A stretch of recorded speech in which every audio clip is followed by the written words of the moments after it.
Namaste, Vandanam, Vanakkam. Welcome back to Carnatic Talk. Hi, Sai. Hello, Akka. Pleasure to see you again. How are you doing? Have you been practicing singing? I've been trying to. With 14 hours of work, it gets a little tough. I mean, I would like to practice a lot more, but I know. yeah. How's your lockdown treating you? Going on. Gives you a lot of, you can't go out, you can only go inward now. So I think we're all going to come out with a big halo around our heads after this is over. Hopefully we'll get out of this soon. Yes. We've been getting some feedback around the show, and which is heartening to know. And one of the things which I wanted to touch upon is around Manodharma Sangeetam. So, can Manodharma Sangeetam really be taught? How do you develop Manodharma Sangeetam? Yeah, that's a very, it's a very good question, and it's an often asked question too, because we clearly have Kalpita and Kalpana Sangeetam, right? So Kalpita has already been set like the kritis that we have. But when we talk about Kalpana Sangeetam or Manodharma, it basically refers to the creativity of an artist.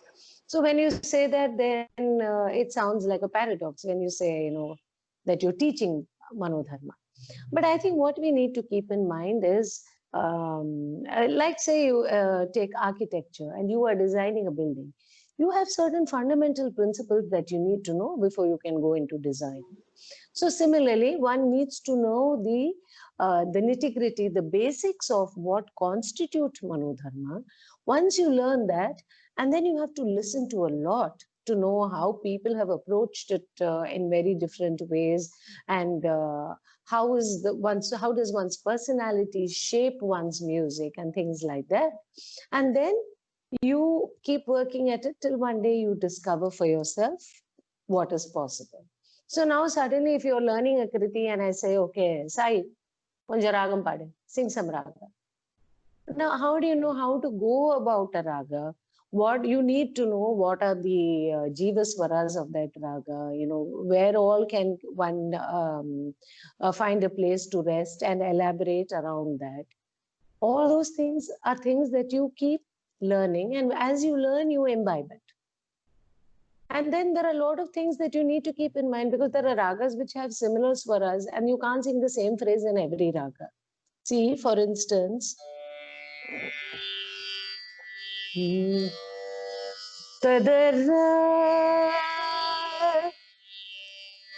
the swaram. Gapada. Right. Na. Sari gapada. Okay. Now what ragam am I singing? It can be na.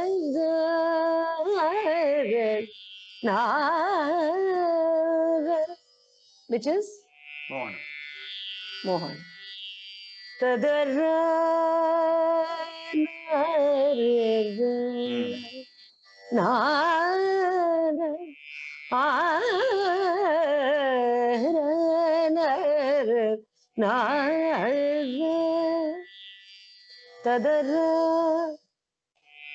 This is Mohana Kalyani. Mohana Kalyani. Mohana Kalyani. I know you know it. It just okay. Now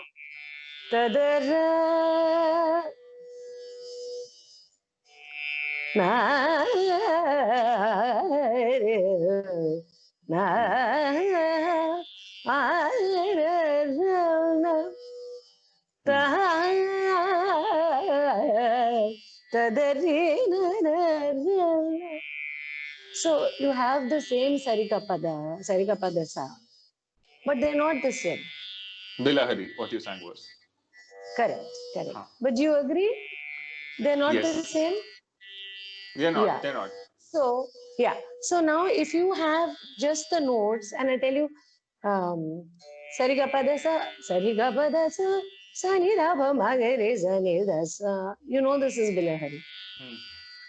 Tadara Padinana on a Mohana Kalanida Varuaila. Yeah. Yes. The notes are affected by their other notes. So what you sing in the Purvangam of the Ragam affects the Uttarangam of the Ragam. So these are things that a guru may not even tell you explicitly when you're learning. But you just learn and you learn and learn, and then one day you realize, yeah, this is different from that. This is not the same. So, to come to your question, yes, Manodharma is taught initially, but it is taught as a science. And how to approach that science in an artistic manner, how to approach it aesthetically. Nobody teaches it to you like a Kriti saying, this is how you must sing it. You know, having said that, you have Manodharma and Kritis also, right? That's how we have so many Banis, so many Padantarams, because the Sangadis are different. The way you approach a Sangadi, the way you approach a Sahityam is different. So things like that. So Alapana, basics, one does teach you. And you know, in our music, it's an oral tradition. So we learn by reproducing what the teacher sings, right? So over time, you imbibe that style, you imbibe that approach. And once you have some understanding of that, then you listen to a lot. And then you imbibe more. And then at some point, your personality will step in without your realizing it. I have one more thing to ask around that. So, first thing is, what is the right time frame? You know, is it like does it depend on the students and their ability to grasp and sing, or is it a standard? You need to learn like 3 or 4 years of continuous learning. This is when you're ready to embark on this journey, or there is a minimum set of kritis. 5 kritis in Kamboji, then you can sing Alapana and the Madri. Is there any? No. I don't know how far this is true, but I've heard people say that Chembai knew 32 kritis. Anything? Chembai knew? Chembai's repertoire of what he used to sing in concerts, maybe he knew much more otherwise, was only about 32 kritis. Oh my God. And what a phenomenal musician he was. See, there's no hard and fast rule to say that if I've learned 10 kritis in Kamboji, I can sing Kamboji very well. I might be stuck in my rut and sing the same thing no matter how many kritis I have learned. Right? Okay, so that's clearly eliminated now. So what else? And then you have, I might have mentioned this before, you have somebody like Mandolin Srinivas, who was playing from such a young age, and he was playing Manodharma too. It's not that he was playing only kritis. So, it all depends. True. But I'm saying it all depends on what baggage you have arrived with, where you are in your musical journey. Oh, I believe very strongly in that. And your, where you are in your musical journey. So some children are very precautious. They can start singing Manodharma at a very early stage. Whereas some people, they may have learned for many years, but they may not have it in them to be able to do so much of Kalpana. So they may have an excellent voice. They may be able to sing with bhava, but they may not be able to create something by themselves. So there is really no hard and fast rule, no common parameter even to say, oh, this will help you, this may not. Yes, it is true that when you are learning Manodharma, if you have learned a certain number of songs in that raga or been exposed, see, also, it's not necessarily one raga. See, Manodharma for us is a technique. So if I am learning to sing a Kalyani raga, I should be able to extrapolate and sing Kamboji also, if I'm familiar with the raga. Now, you take the example of our concerts, okay? Now, I am singing some unfamiliar composition, Michko. Now, doesn't the violinist just jump in and accompany me fully and play? How is that possible? That is because of the kind of training that Carnatic music gives you. So I don't need to learn the exact piece or the exact raga to be able to reproduce it. If I know the technique of doing raga alapana, the technique of doing Naraval or Kalpana Swarams, I can do it. See, that is the beauty. When I went for my US visa once, we were going on a concert tour. And you know how it is. We don't always have the same people accompanying us, right? So the visa officer asked me, so you guys, how long have you been performing as a band? So I was very worried what to say. If I say we are not a band, is he going to say, go back? Yeah.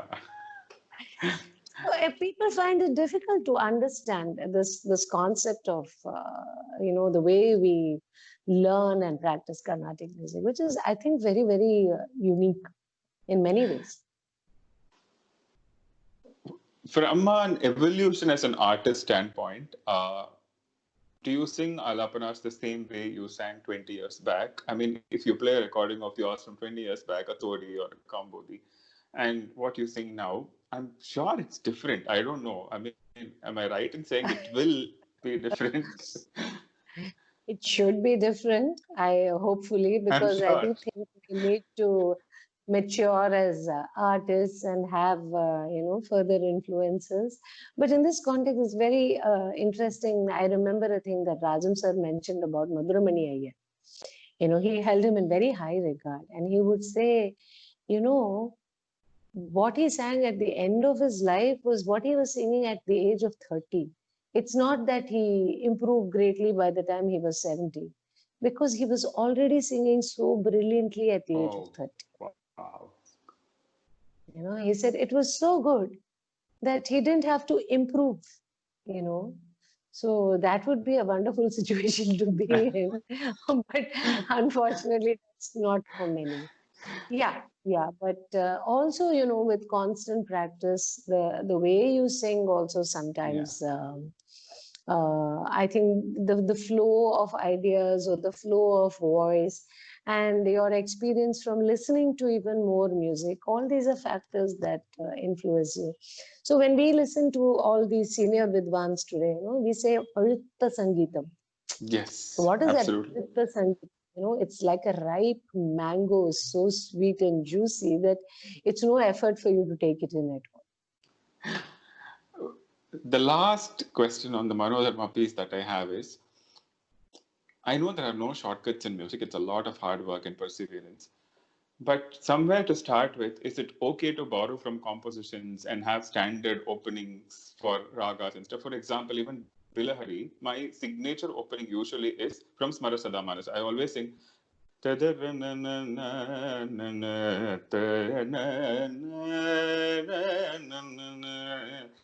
go wrong. I mean, it's familiar to people. But I don't know how many of them have heard that composition. So is that in Navratri I have standard openings for Karapriyana.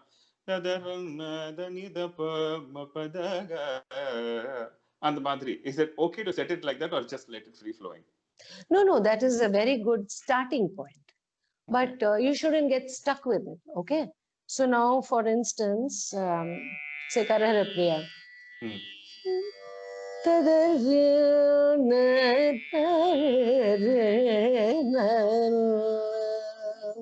See, also, it should become explicit so that there's no ambiguity in the mind of the listeners also what you're saying, right? But it shouldn't be that if you're singing Arapriya, this is the only way you can start the raga, Yeah. So,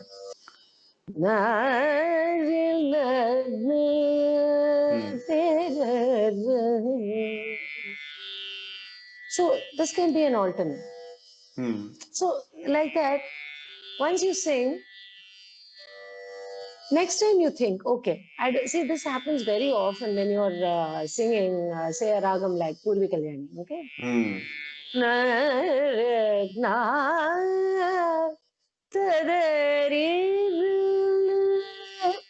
Now your mind dries up. You don't know what to sing next.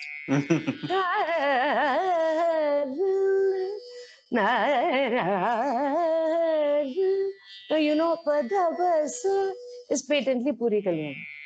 Now you're stuck in a rut and you're unable to get out of it. Okay? No, but no matter how much you're thinking, what you want to say, your Sangati always ends up in Padapasa. Yeah. So these are the hurdles that always will crop up when you're in your path of learning to sing Manodharma. So the important thing is to become cognizant of that and say that, oh my God, I'm sounding like I'm saying the same thing again and again, Yeah. and then you stop. And then you can sing a portion of a song, you know. Now, suppose you are doing Puri Kalyani. Meenalochani pasamochani mani tarizarana taranariru. So the composition helps you there. Kadam bhavana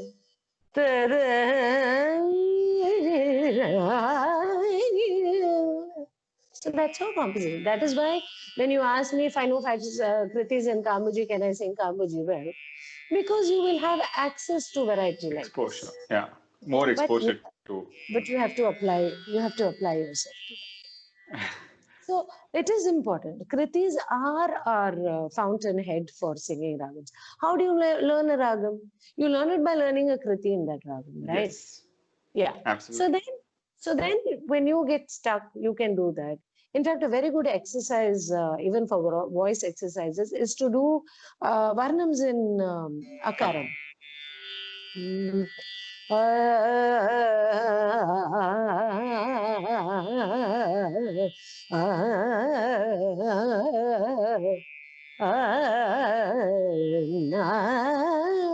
When you sing a ragam, you'll be able to sing that. Numta, numta. You can do that also when you're practicing Varnam. Numta, numta, numta, numta.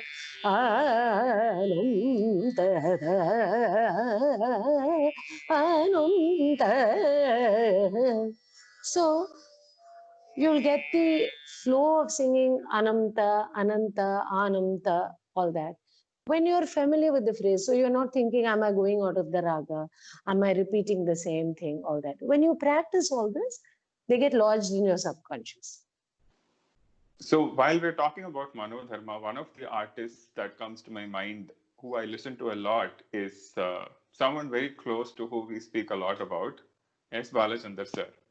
So his Lalita is like the ultimate Lalita to me. I mean, that's the best Alapana that I've ever heard, you know, of the hundreds of other versions you might have heard. Can you tell us about him? Have you met him? What was he like? Oh, he's such a phenomenal musician, but I've not had many personal interactions with him, but I do know some things about him. I have interactions with his family, and of course, Rajam sir would talk about Balachandar sir. But my memory of him is, as a young child, when I didn't know too much about many of the artists. I grew up in Delhi, and we had a South Delhi music circle where we would have chamber concerts. And we would have one annual series where we'd have concerts for 3 days. So in one of the annual series, we had a Veena concert by Vidwan Shri as Balachandar. And I remember as a young child, that was one of the very early concerts where I was completely wrapped in attention. And considering that it was an instrumental concert with not, no lyrics or anything to hold your attention, it was amazing, and he was so creative, even with the instrument. Like now we know, like how he used to pull the string and with the adjust the tension so that he would get the desired note on that one pluck of the string and those things. And then he played this amazing medley of ragas. I mean, he's known for that. Yeah. And it was just one raga into the next, and I was like hypnotized. And then there is one very, very beautiful recording on All India Radio. I don't know if it was released commercially, but it was a 90-minute program. And he did Yamuna Kalyani, he did Sindhu Bhairavi, and he did Behag, half an hour each. Out of the world. And he was a very, very strong-minded person. You know that too. But, he could play the kanjira very well. And of course, he was so creative. He's made movies. He's composed music to movies, and I mean, he was truly one of a kind, I think. And when I first met Rajam sir, I was more taken up with how much he looked like Veena Balachander sir, especially in the profile, because I had not seen Rajam sir till then. I had only seen Balachander. Wonderful to know that. I mean, There's what a personality. one personal detail that I'd like to share with here. So Balachander and Rajam sir were very thick when they were growing up. And Balachander has a beautiful puja room in his house. I've been very fortunate to, visit their home and see this room. And what is amazing is just outside the puja room, the ceiling is entirely covered with paintings of the Dashavataram by Rajam sir. My God. You have to look up completely, look at the ceiling, and you see the Dashavataram. And that's a very unusual sight, And of course, Balachander sir's house has beautiful paintings by Rajam sir, every wall and every corner. So that was an added awesome feeling when I visited them. Literally And awesome. beautiful, and beautifully arranged Veenas in his puja room. And I mean, I think he was very aesthetic in everything that he did. And I also know that he loved to use inks of different color. So he was known for writing letters to, you name it, the Prime Minister, the President, the Chief Minister, everybody. And to highlight his points, he would use inks of different color in different places of the letter. Oh. So I think he was as colorful a personality as the life he led. Which is amazing today to think about, such a person lived and walked and existed, with all his, colors and shades, like you rightly said. Absolutely. This was wonderful to know. This Dashavataram detail, I don't know how many know. It is not as popular as the Sukku copy of MS Amma. So thanks for the exclusive for Carnatic Talk. Until Wonderful, we meet again. Sai. Till we meet again. Namaste, Vandanam, Vanak. Namaste.